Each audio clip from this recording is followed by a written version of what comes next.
Vamos entrar na palavra de Deus, Marcos capítulo 4. Eu vou ler 35 em diante, tá bom? Para chegar no versículo 41, tá bom? Marcos capítulo 4, o versículo 35 em diante.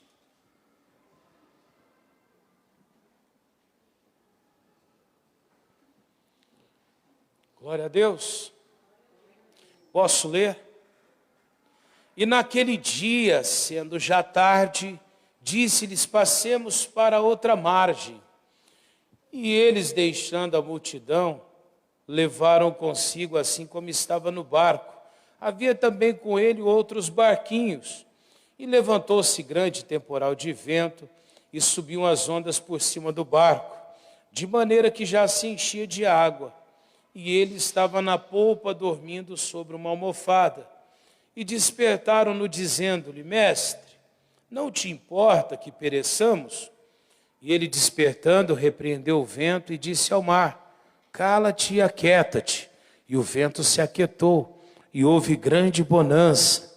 E disse-lhes: por que sois tão tímidos?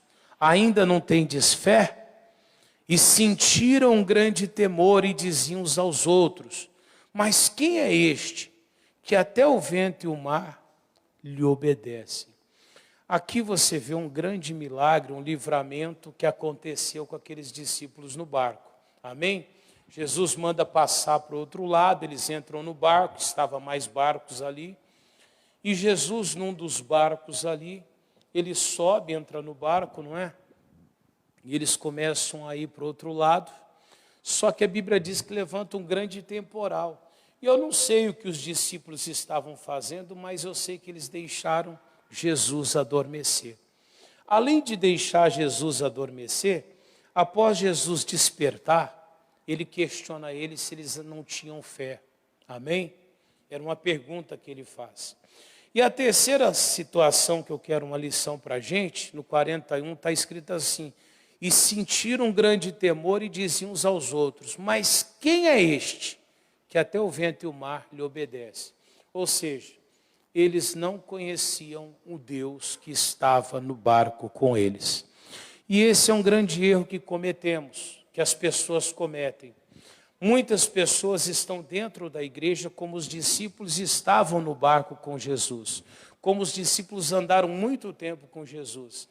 E muitas pessoas não conhecem a Jesus.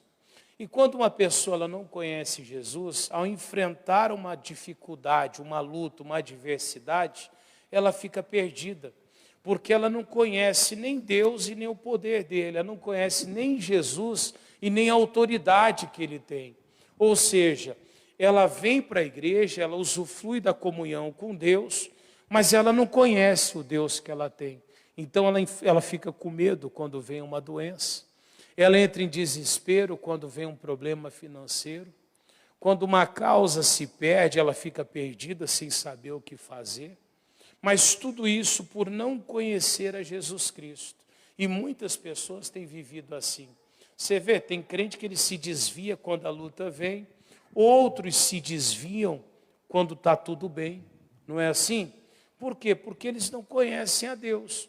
Outro dia uma senhora dizia: pastor, o dia que tiver, se enfrentar uma luta, eu vou. Ela falou: está tudo bem comigo, não precisa se preocupar não, mas se vier uma luta, eu vou. Ou seja, ela não conhece a Jesus. Pastor, mas ela acredita que quando vem uma luta, uma adversidade, ela vai buscar Deus, ele resolve. Mas se ela conhecesse o Deus que ela tem, ela jamais deixaria de buscar. E uma pessoa que não conhece a Deus, ela acaba permitindo que Deus ele adormeça na vida dela. E como que ele permite isso, ele adormecer? Vamos imaginar essa senhora que eu citei agora, que ela disse que quando tivesse com luta, ela viria. Nessa época, a vida da pessoa, imaginar que está tudo bem. Ela vai talvez ali para a quermesse, ela vai para a festa, ela vai passear, ela vai para onde for. Amém? Mas ela não se lembra de orar a Jesus, ela não se lembra de entrar na presença de Deus. Ela não expõe a vida dela para Jesus. Eu sempre falo, sou repetitivo nisso. A oração, ela não ajuda, ou melhor, a oração, ela não traz ali para Deus algum benefício. A oração é um benefício para nós. Tem gente que ela até pensa, eu oro 5 horas por dia, eu vou agradar muito a Deus. Não quer dizer que isso vai agradar a Deus. Aquele período de oração que você faz, ele vai servir para Deus te proteger. Ou seja, você atrai a atenção de Deus para a tua própria vida. Amém? Mas uma pessoa que ela não sabe o Deus que ela tem, ela não faz isso. Ela deixa. E o dia que a adversidade vier, a luta vier, aí ela vai procurar Deus. E às vezes é igual os discípulos, encontram o Senhor dormindo a respeito da vida delas. Amém? Então o que ela precisa fazer? Manter o Senhor atento para a vida dela. E como que eu faço isso? Orando. Pastor, mas está tudo bem. Então conta para Jesus que está tudo bem. Conta para Ele que a sua família está bem, que está tudo dando certo, que a tua saúde está bem. Agradeça a Ele, porque tudo saiu conforme você esperava. Amém? Fazendo isso, você está mantendo Jesus, Ele acordado na sua vida. Diga graças a Deus. Mas se eu deixá-la adormecer, em algum momento da minha vida, aquilo ali vai se complicar de uma forma que eu não vou conseguir sair daquela situação. Mas voltando aonde eu falei aqui, eles não conheceram Jesus, mesmo estando com ele no barco. E isso me faz lembrar também de uma outra passagem, está lá em livro de Lucas, Lucas 24, 15. Vamos lá? Lucas capítulo 24, versículo 15. A Bíblia fala que depois que Jesus ele ressuscitou, os discípulos, no dia que ele foi crucificado, estavam indo a caminho de Emaús. E no caminho de Emaús, eles iam tristes. Como eu falei, por não conhecer Jesus, as pessoas ficam tristes. Amém? E ao caminho de Emaús, a Bíblia diz exatamente assim, ó. Podemos ler? E aconteceu que indo eles falando entre si e fazendo perguntas um ao outro, o mesmo que, igreja? O mesmo Jesus se aproximou e ia com quem? Ia com eles. Mas olha agora o que diz depois. Mas os olhos deles estavam como que? Para que o não. Você vê? Eles tiveram a presença do mesmo Jesus, o mesmo Jesus se aproximou dele. E a Bíblia faz questão, diz que o mesmo Jesus se aproximou deles. Mas era como se os olhos deles estivessem fechados ao ponto de nem conhecerem que era Jesus que estava com eles. Tem muita gente, por não conhecer Jesus, está tentando despertar Jesus. E Jesus já está na vida dela. Que era só ela orar, tomar posse da bênção dela, ela repreender aquela maldição e aquela maldição ir embora. Mas mesmo Jesus estando ali, ela não consegue usufruir da bênção de Deus. Ela chora, ela lamenta, ela diz que as coisas não dão certo, ela diz que Deus não abençoa a vida delas. Hoje, num atendimento pelo celular, uma pessoa, após eu mandar uma mensagem bíblica, ela falou, pastor, mas como é que eu vou crer se na minha vida eu não vejo saída? Aí eu falei para ela, a senhora vai na igreja? A senhora tem determinado? Tem confessado a tua vitória? Tem chamado a existência da promessa na sua vida? Não tem. Ou seja, ela está até crendo na presença de Deus, mas ela não consegue enxergar Deus, ou seja, ela não invoca, ela não chama, ela não clama, ela não busca, ela vai deixando a vida dela caminhar para o buraco. Está entendendo isso? E onde está Jesus que ela não vê? Às vezes Jesus está do lado dela, está recebendo a mensagem, está recebendo a palavra, não é? Está tendo oportunidade de repreender o mal, de tomar posse da vitória, e muitas vezes aquilo escapa, porque os olhos estão como o que, igreja? Fechados para que o não. E quem faz isso? Satanás. Por isso que você tem que procurar conhecer Jesus. E se eu conhecer, pastor, como é que é na minha vida? Mateus capítulo 16, vamos lá? Mateus 16, vou mostrar uma situação inversa, tá bom? Mateus capítulo 16.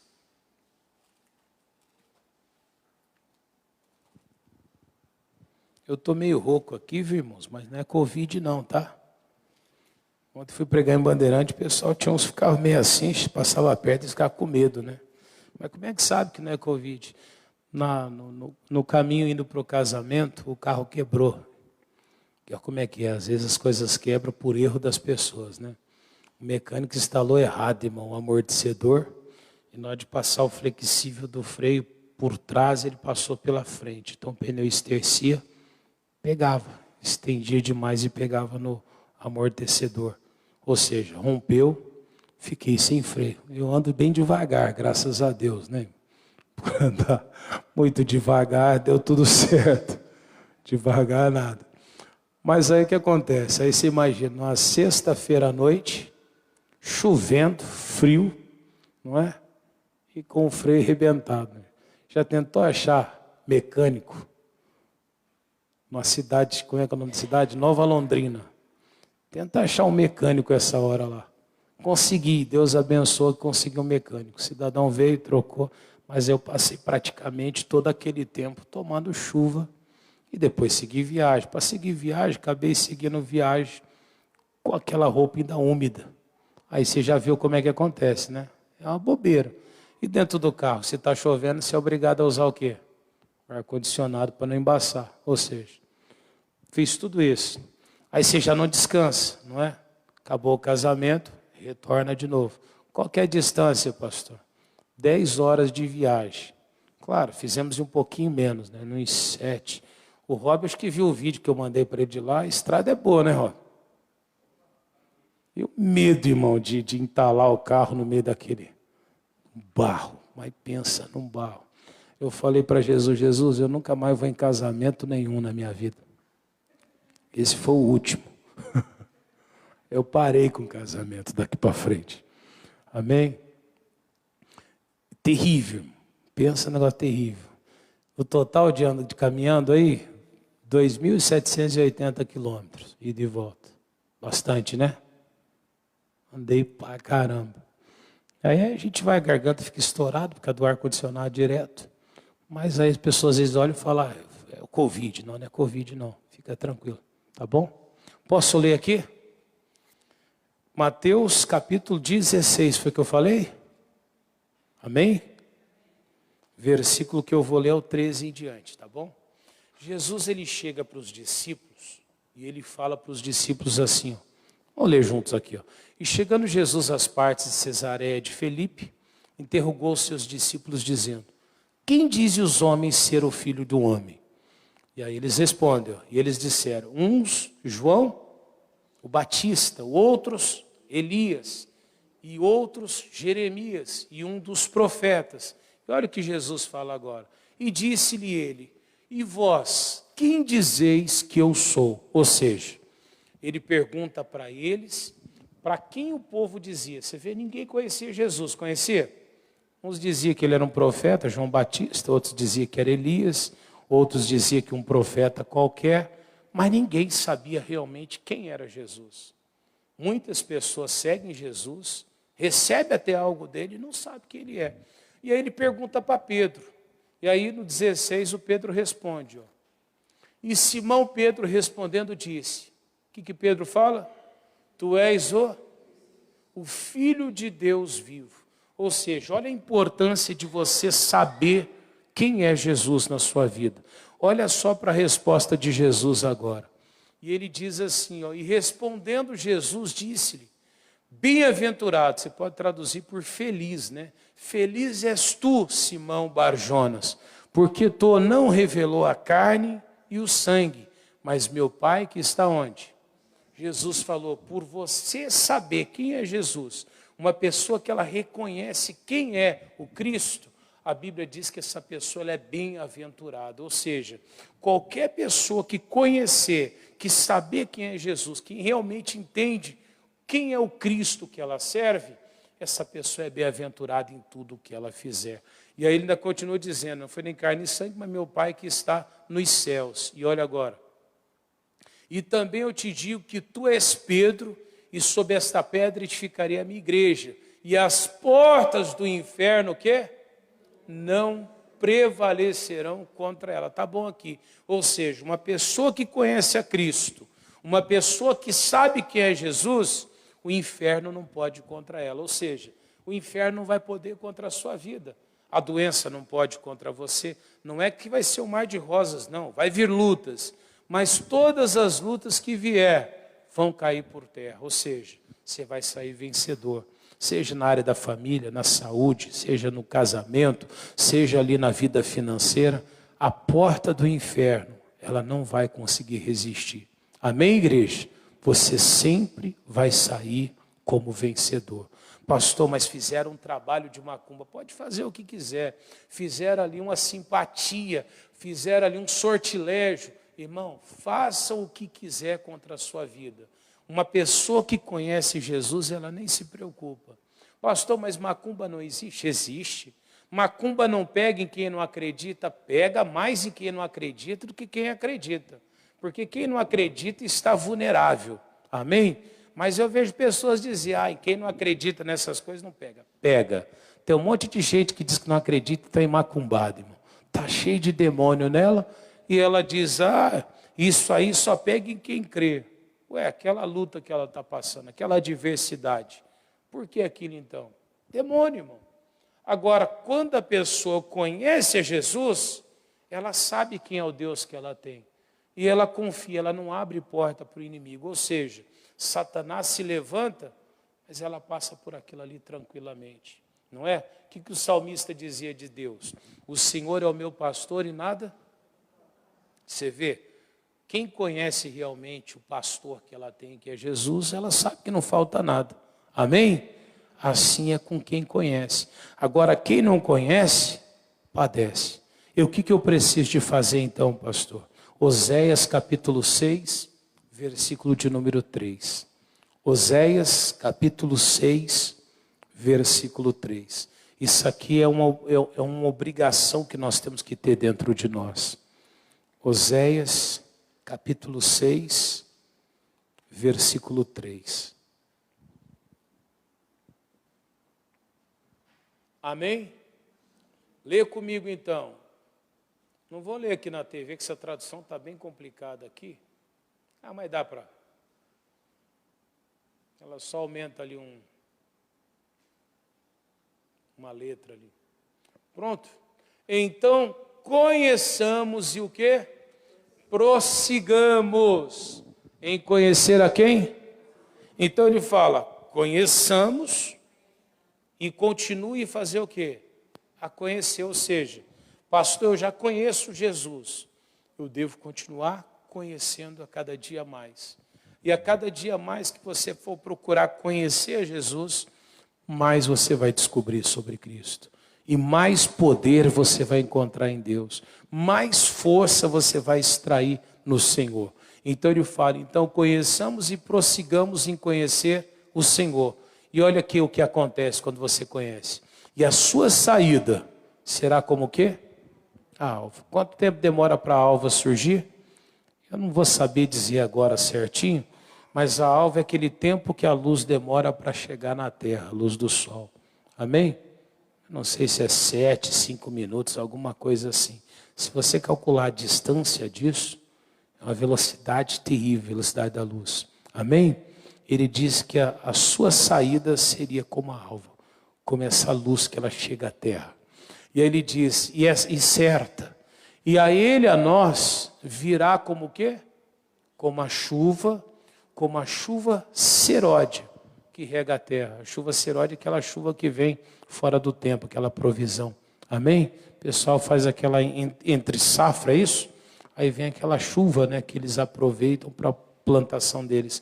Ou seja, vai ser rápido o resultado na sua vida, e quando ela vir, a Bíblia diz que ela vai vir como uma provisão, naquele momento, fora de um tempo até, fora do esperado.